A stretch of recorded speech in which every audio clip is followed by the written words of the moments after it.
অনেক দিন ধরেই ক্রিকেট বিশ্বে প্রশ্নটি ঘুরছে। প্রশ্নটা মূলত ভারত পাকিস্তানের ক্রিকেট সম্পর্ক নিয়ে।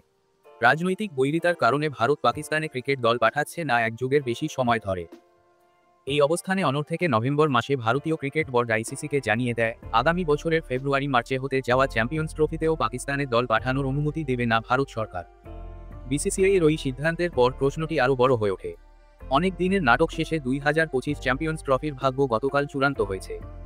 আইসিসি জানিয়ে দিয়েছে, গত বছরের এশিয়া কাপের মতো এবারের চ্যাম্পিয়ন্স ট্রফিও হবে হাইব্রিড মডেলে। তার মানে চ্যাম্পিয়ন্স ট্রফি পাকিস্তানি আয়োজন করবে, কিন্তু ভারতের ম্যাচগুলো হবে নিরপেক্ষ ভেন্যুতে। ভারত যেমন আইসিসি বা এসিসি টুর্নামেন্টের জন্য পাকিস্তানে দল পাঠাবে না, তেমনি পাকিস্তানও নিকট ভবিষ্যতে ভারতে দল পাঠাবে না। এ কারণে 2024 থেকে 2027 চক্রে ভারত ও পাকিস্তানে সব আইসিসি টুর্নামেন্টই হবে হাইব্রিড মডেলে। সমাধান আপাতত একটা খুঁজে পেয়েছে আইসিসি। কিন্তু ভারত পাকিস্তানের ক্রিকেট সম্পর্কের এই অবস্থা নিয়ে আলোচনার ঝড় এখনো থামছে না। আলোচনার এই ঝড়ে সর্বশেষ যোগ হয়েছে পাকিস্তানের ক্রিকেটার আহমেদ শেহজাদের কথা। বিসিসিআই ও ভারত সরকারকে বিষয়টি নিয়ে খোঁচা দিয়ে অন্যরকম একটি সমাধান দিয়েছেন শেহজাদ। কি সেই সমাধান? সীমান্তে দুই দেশের দিকে দুই গেট রেখে একটি স্টেডিয়াম তৈরি করা। একটি পডকাস্টে শেহজাদ বলেছেন, সীমান্তে একটি স্টেডিয়াম তৈরি করুন। একটি গেট ভারতের দিক থেকে খুলবে।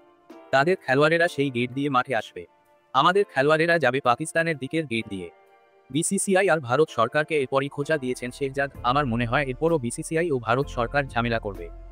তারা বলবে, পাকিস্তান খেলোয়াড়েরা যখন মাঠের আমাদের প্রান্তে আসবে, আমরা তাদের ভিসা দেব না।